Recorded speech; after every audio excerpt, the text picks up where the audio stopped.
कैसे हैं आप लोग। मेरा नाम है टोनी स्टार्क और कुछ लोग मुझे प्यार से वत्सल भी बुलाते हैं। और आज मैं बात करने जा रहा हूँ बाप की। जी हाँ, एनिमे की दुनिया का बाप। मैं बात करने जा रहा हूँ वन पंच मैन एनिमे सीरीज़ की।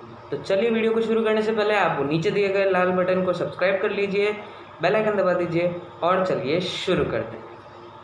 अबे यार, पहली बात तो जिन्होंने ये एनिमे देख लिया है, मुबारक हो, आप दुनिया के सबसे बेहतरीन एनिमे का मज़ा ले चुके हैं। और बाप, जैसा कि मैंने कहा, बाप चीज़ स्टार्ट हो जाती है इस एनिमे के स्टार्टिंग में, जब साइटामा, इस एनिमे सीरीज़ का मेन कैरेक्टर, एक जाइंट विलन को एक पंच से ब्लास्ट कर देता है। और यही इसकी सुपर पावर है कि सामने चाहे कोई भी विलन खड़ा हो, उसके पास चाहे कोई सी भी पावर और कितनी भी पावर हो, साइटामा का एक पंच और काम खत्म। इनफैक्ट उसके एक पंच में इतनी ताकत है कि इस एनिमे के सीजन 1 के लास्ट एपिसोड में जब फाइट हो रही थी तो उसने एक पंच मारा। देखो, ये तो हो गई इसके पावर्स की बात। अब आता है कॉमेडी सेक्शन। और हाँ, कि हर सुपर हीरो मूवी में कॉमेडी होना बहुत ज़्यादा ज़रूरी है, क्योंकि खाली एक्शन से हम सब पक चुके हैं। और इस मूवी में कॉमेडी भरपूर मात्रा में, मतलब बहुत ज़्यादा। और सीज़न के स्टार्टिंग में ही जब स्टार्ट होते ही ये एपिसोड, मुझे इतनी हंसी आती है जिसकी हद नहीं। जैसा कि इस एनिमे की पंच लाइन है कि I am just a hero for fun. और यही सबसे मेन चीज़ है कि साइटामा इतना स्ट्रांग है कि उसे लड़ाई करने में मज़ा आता है, लेकिन उसे ये मज़ा आ ही नहीं पाता है क्योंकि उसके जितना स्ट्रांग अपोनेंट कोई है ही नहीं। बस उसका एक पंच और सामने चाहे कोई भी हीरो खड़ा हो, कोई भी विलन खड़ा हो, काम खत्म। और ये तो चलो हो गई बात कॉमेडी की और पावर्स की। अब आती है बात स्क्रिप्टिंग की, और इस एनिमे की स्क्रिप्टिंग भी बाप, किलर स्क्रिप्टिंग। और स्क्रिप्टिंग इस एनिमे सीरीज़ की कुछ इस तरह है कि एक सिटी होती है, उसमें बहुत सारे सुपर हीरोज़ होते हैं, और उन सुपर हीरोज़ का एक एसोसिएशन होता है जो उन सुपर हीरोज़ को एक रैंक्स में डिवाइड करता है। सबसे ऊपर एस क्लास, जिनमें सबसे ज़्यादा ताकत होती है, फिर ए, फिर बी और फिर सी। तो उन क्लासेस के अकॉर्डिंग ही उनकी पावर्स भी होती है। और जिस तरह मॉन्स्टर्स आते हैं, तो जो लेवल का पावर उनके पास होता है और जिस लेवल का पावर इनके पास होता है, हीरोज़ के पास, उन्हें लड़ना होता है।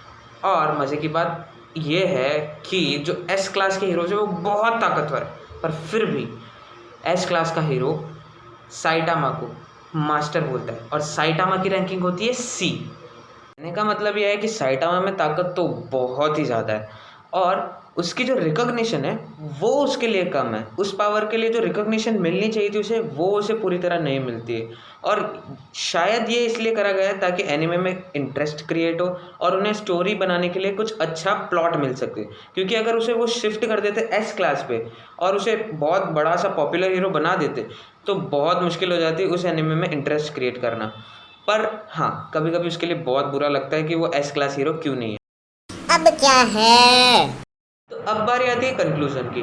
और मैं ये कह रहा हूँ कि मैंने अभी तक जितनी भी सीरीज़ देखी है एनीमे की, उनमें से मेरी सेकंड फेवरेट है।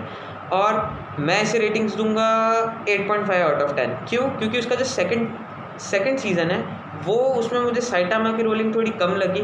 वो बहुत कम फाइट करता है, और जब तक वो फाइट करता है तब तक सीज़न का एंड आ चुका होता है। प्लस जो सेकंड सीज़न में हीरोज़ हैं, जो दूसरे हीरोज़ हैं, उनके जो अटैक्स हैं और उनका जो साउंड इफ़ेक्ट है, वो बहुत ही क्लासिक है। तो वो जो कमी है वो उसे कवर कर देता है। इस वजह से 8.5 आउट ऑफ 10 दोनों सीजन्स को मिला के। पर season 1 is 10 on 10, best season, best anime character अभी तक का। अब आती है बात इसके रिकमेंडेशन की। तो हाँ, मैं इस एनिमे को देखने के लिए बिल्कुल रिकमेंड करूँगा। जाओ, जाके देखो इसे, एक दिन में पूरा ख़त्म कर दो। 12 एपिसोड्स एक सीज़न के, 2 सीज़न है, मीन्स 24 एपिसोड्स, और बहुत कम, मतलब 250 MB का एक एपिसोड होगा शायद मेरे हिसाब से। तो देखो और मुझे बताओ कि कैसा लगा, और मुझे कमेंट सेक्शन में ये कर बताओ कि मैं क्या भूल चुका हूँ। जिन्होंने एनिमे देख लिया है, इस रिव्यू में मैं क्या भूल चुका हूँ, और मुझे ये बताओ कि अगला मैं किसका एनिमे का या किस वेब सीरीज़ का या किस मूवी का रिव्यू करूं। इतना था इस वीडियो के लिए। वीडियो पसंद आया तो लाइक कर देना, कमेंट कर देना, शेयर कर देना और सब्सक्राइब कर देना इस मेरे चैनल को। ये मेरा पहला वीडियो, तो प्लीज़ प्लीज़ प्लीज़ सपोर्ट करना। Thank you so much, bye bye. एक मिनट, जाने से पहले दिस। तो ये मास्क पूरी वीडियो बनाते टाइम इसलिए लगाया था ताकि आप लोग ये समझ सकें कि मास्क लगाना और अपने आप को सेफ रखना कितना इम्पॉर्टेंट है।